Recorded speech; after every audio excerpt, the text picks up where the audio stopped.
Human disease, जब मानव शरीर में बाहर से संक्रमण के कारण बीमार पड़ जाता है तो उसे रोग कहते हैं और उसमें एक ही प्रकार की बीमारी होती है। जब मानव के शरीर में जन्म से ही बीमारी हो उसे सिंड्रोमा कहते हैं। जो चीज़ भी व्यक्ति को जन्म से बीमारी होती है उसे हम सिंड्रोमा कहते हैं। क्या कहते हैं? सिंड्रोमा। इससे बीमारियों के समूह और बहुत सारे लक्षण भी हो सकते हैं। WHO के अनुसार, वर्ल्ड हेल्थ ऑर्गेनाइजेशन के अनुसार स्वस्थ मनुष्य मानसिक, शारीरिक और सामाजिक रूप से स्वस्थ व्यक्ति ही स्वस्थ कहलाता है। मानव रोग यानी ह्यूमन डिसीज को दो भागों में बांटेगा, आनुवांशिक रोग और अर्जित रोग। अर्जित रोग दो प्रकार के होते हैं, एक संक्रमित रोग होता है, एक असंक्रमित रोग। वह रोग जो हमें जन्म से ही किसी व्यक्ति को हो या वंश या पीढ़ी के द्वारा हुआ हो, उस रोग को आनुवांशिक रोग कहते हैं। मतलब पीढ़ी दर पीढ़ी आनुवांशिक रोग कहते हैं। इसे हम सिंड्रोमा भी कहते हैं। वह रोग जो हमें वातावरण के द्वारा, वातावरण में परिवर्तन के कारण हो सकते हैं, उसे हम अर्जित रोग कहते हैं। संक्रमण रोग, संक्रामक रोग जब बाहर से किसी संक्रमण के कारण रोग होता है उसे संक्रामक रोग कहते हैं। जब बाहर से किसी संक्रमण के कारण रोग होता है उसे संक्रामक रोग कहते हैं। संक्रामक के 4 कारण होते हैं: जीवाणु, विषाणु, प्रोटोजोआ, फंगी और रासायनिक कारण यानी बैक्टीरिया, वायरस, प्रोटोजोआ, फंगी। कौन कौन से संक्रामक कारण के 4 कारण हो सकते हैं? संक्रामक के 4 कारण हो सकते हैं। संक्रमण के 4 कारण हो सकते हैं। कौन कौन से? पहला बैक्टीरिया या फिर जीवाणु, दूसरा वायरस या फिर विषाणु, प्रोटोजोनल या फिर प्रोटोजोआ, और तीसरा फंगी को हम कवक कह सकते हैं, कवक। ये 4 कारण होते हैं। और 5वां इसके हम रासायनिक कारण भी हो सकता है। रासायनिक कुछ केमिकल वगैरह, कुछ जैसे क्या चीज़ें खा लेगा वो हो जाएगा रासायनिक कारण। रासायनिक कारण में मान लो कि कुछ ऐसी चीज़ें जो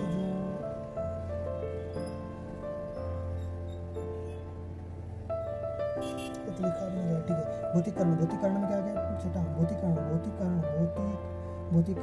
कारण में क्या है? भौतिक कारण में ठंड, गर्मी और आर्द्रता या नमी के कारण। पोषक तत्व रासायनिक कारण में किसी चीज़ की हमारे शरीर में जो मात्रा होती है वो कम ज़्यादा हो जाती है, जैसे कि शुगर की मात्रा, शक्कर की मात्रा, मीठे की मात्रा, मतलब ऐसी चीज़ें, उसको रासायनिक कारण बोलते हैं। पोषक तत्व विटामिन, प्रोटीन और तत्व और वसा। असंक्रामक रोग, जब हमारे शरीर के अंदर हार्मोन्स, एंजाइम असंतुलित हो जाते हैं। हार्मोन्स, एंजाइम के असंतुलित होने के कारण रासायनिक प्रक्रिया में समस्या के कारण हो जाते हैं, उसे असंक्रामक रोग कहते हैं। कैंसर, एलर्जी, सामाजिक कारण, भौतिक कारण। अब हम बात करते हैं अनुवांशिक रोग कौन कौन से होते हैं? अनुवांशिक रोग, पहला रोग जो होता है वह हीमोफीलिया बीमारी 25 दिसंबर को हुई थी। हीमोफीलिया बीमारी 25 दिसंबर को हुई थी। इस बीमारी में रक्त विमाणुओं का निर्माण नहीं होता, जिससे सर्कुलेटरी सिस्टम पर प्रभाव पड़ता है। यानी किस पर? सर्कुलेटरी सिस्टम यानी परिसंचरण तंत्र पर प्रभाव पड़ता है। और ये 25 दिसंबर को हुआ था। 25 दिसंबर को तो उस दिन क्या था? क्रिसमस था, तो इसे क्रिसमस कारक रोग कर दिया। क्रिसमस कारक रोग कर दिया। और यह सबसे पहले रानी विक्टोरिया, शायद मुझे ध्यान आ रहा है, रानी विक्टोरिया को हुआ था, तो इसलिए इसे शाही बीमारी कहा जाता है। शाही बीमारी। इसमें क्या होता है? ये जो हीमोफीलिया है इसमें रक्त विमाणु या फिर प्लेटलेट्स का निर्माण नहीं होता। प्लेटलेट्स नहीं बन पाती है शरीर में। इसका वर्णांधता को हम बोलेंगे कलर ब्लाइंडनेस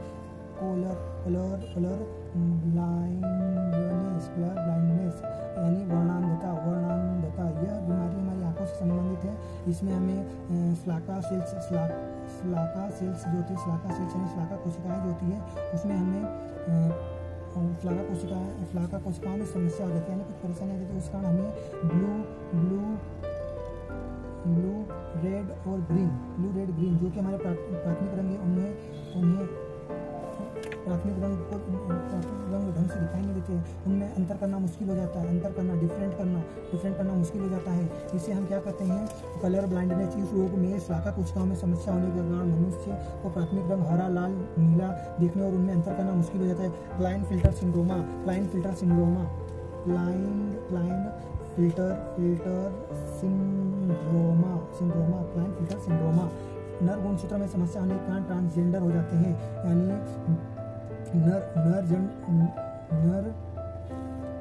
नर गुणसूत्रों में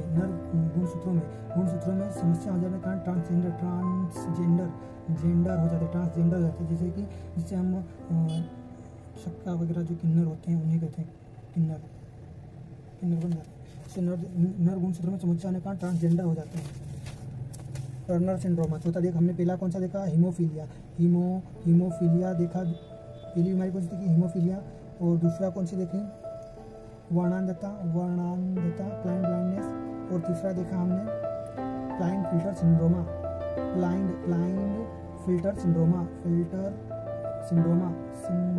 अनुवांशिक बीमारी है सारी सिंड्रोमा। और चौथी अब देख रहे हैं टर्नर सिंड्रोमा। टर्नर सिंड्रोम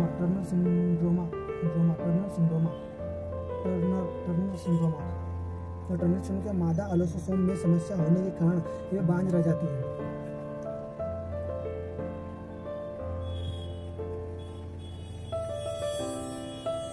मादा अलोसोसोम में समस्या होने के कारण यह बांझ रह जाती है। मादा में 44+X गुणसूत्र होते हैं, लेकिन इनमें से एक X न होने के कारण यह महिलाएं लड़कों की तरह व्यवहार करती है और उनकी आवाज़ पुरुषों जैसी होती है। इस बीमारी से ग्रसित महिला को सुपर फीमेल कहते हैं। क्या कहते हैं, सुपर फीमेल से। इसे टर्नर सिंड्रोमा कहते हैं। टर्नर सिंड्रोमा में क्या होता है, जो मादा के अलोसोसोम में समस्या होने के कारण मादाएं बांझ रह जाती है और इसमें 44+X मतलब 46 गुणसूत्र होते हैं। उसके में से 44 ये और X+X दोनों X हो जाने के कारण गुणसूत्र होते हैं, लेकिन उनमें से एक X न होने के कारण, यहाँ पे X न होने के कारण यह महिलाएं लड़कों की तरह व्यवहार करती है और आज पुरुषों जैसी होती है। इस बीमारी से ग्रसित महिला को सुपर फीमेल कहते हैं। और हमारे पास पांचवी बीमारी कौन सा देती है, डाउन सिंड्रोमा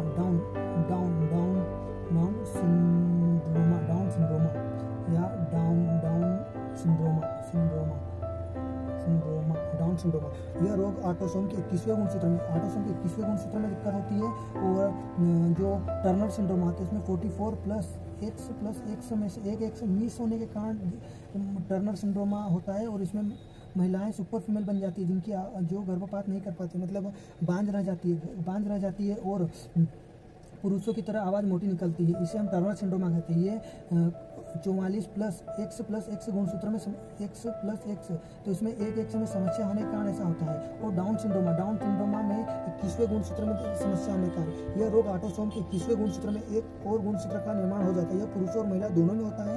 इस रोग से मंदबुद्धि और अनिश्चित शारीरिक आकार होता है। इससे कुल 46 गुणसूत्र हो जाते हैं, मतलब टोटल 46 गुणसूत्र पाए जाते हैं। टोटल 46 गुणसूत्र होते हैं, लेकिन इसमें एक और 21वें गुणसूत्र में एक और गुणसूत्र आके जुड़ जाता है, जिसके कारण मंदबुद्धि हो जाते हैं, मंदबुद्धि लोग हो जाते हैं, या फिर अनिश्चित शारीरिक आकार हो जाता है। अनिश्चित शारीरिक आकार। कितनी हमारी 5 हो गई है। और पटाऊ सिंड्रोमा, पटाऊ क्या करो, पटाऊ सिंड्रोमा। यह रोग ऑटोसोम के 13वें गुणसूत्र में 13 गुणसूत्र में एक और गुणसूत्र आकर जुड़ जाएगा। यह पुरुष और महिला दोनों में होता है। पटाऊ सिंड्रोम, यह रोग ऑटोसोम के 13वें गुणसूत्र में एक और गुणसूत्र आकर जुड़ जाता है। यह पुरुष और महिला दोनों में होता है। मतलब क्या हो रहा है कि पटाऊ सिंड्रोमा जो हमारा छठा कौन सा है, छठा अनुवांशिक बीमारी, उसमें क्या हो रहा है कि यह महिला और पुरुष दोनों में यदि 13वें गुणसूत्र में समस्या होने का 13वें गुणसूत्र में एक और गुणसूत्र आकर जुड़ जाता है। एक और गुणसूत्र आकर जुड़ने से इसमें पुरुष और महिला दोनों में होता है। उसमें पाचन की कमजोरी हो जाती है, पाचन कमजोर होता जाता है, बच्चे का पाचन कमजोर हो जाता है। जो बच्चा होता है उसका पाचन कमजोर होता है और होठों पर कट लगा रहता है, होठों पर कट लगा रहता है। तो ये हमारे 6 हो गए हैं। अब हम पढ़ेंगे 6 कौन कौन से हो गए एक बार फिर से। तो देखो, पहला हीमोफीलिया, और दूसरा हो जाता है हमारा वर्णांधता। और तीसरा क्लाइनफिल्टर सिंड्रोमा,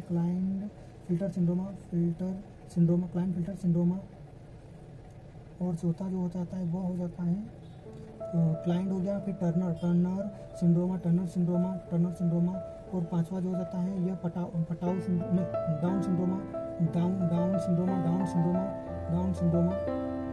और छठा जो हो जाएगा पटाऊ सिंड्रोमा।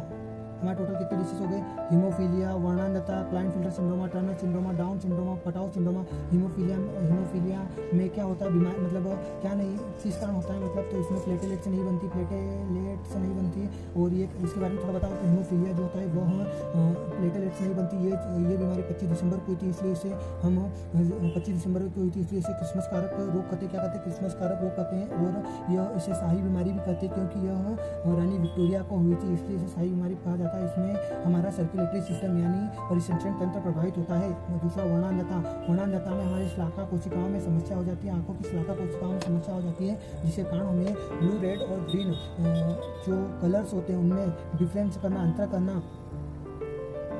समझ नहीं आता। और जो क्लाइंटफिल्टर सिंड्रोमा होता है, क्लाइंटफिल्टर सिंड्रोमा इसमें नर गुणसूत्र में समस्या हो जाने के कारण नर के गुणसूत्र में समस्या हो जाने के कारण वो ट्रांसजेंडर हो जाती है, और जो क्या बोलना चाहिए, ट्रांसजेंडर हो जाती है और किन्नर बन जाती है, ट्रांसजेंडर हो जाती है, किन्नर बन जाती है क्लाइंटफिल्टर सिंड्रोमा में। और टर्नर सिंड्रोमा में क्या होता है? टर्नर सिंड्रोमा में हमारे पास 44 गुणसूत्र होते हैं, 44 गुणसूत्र में X प्लस X गुणसूत्र होता है, लेकिन उसमें से क्या होगा कि X जो होगा वो X क्या होगा,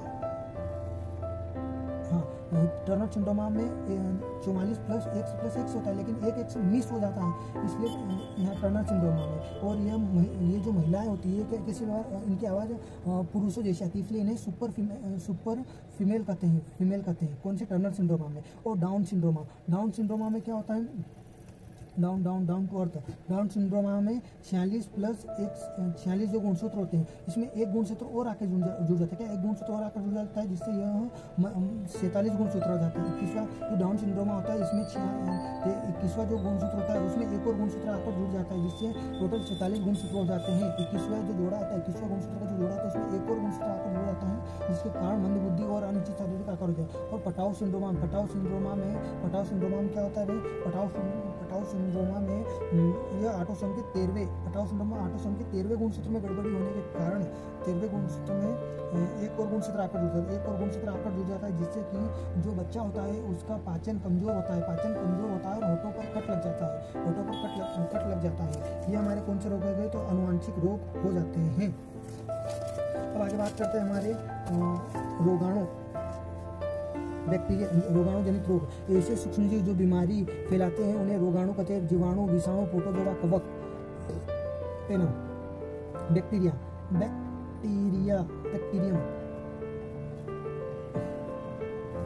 टाइफाइड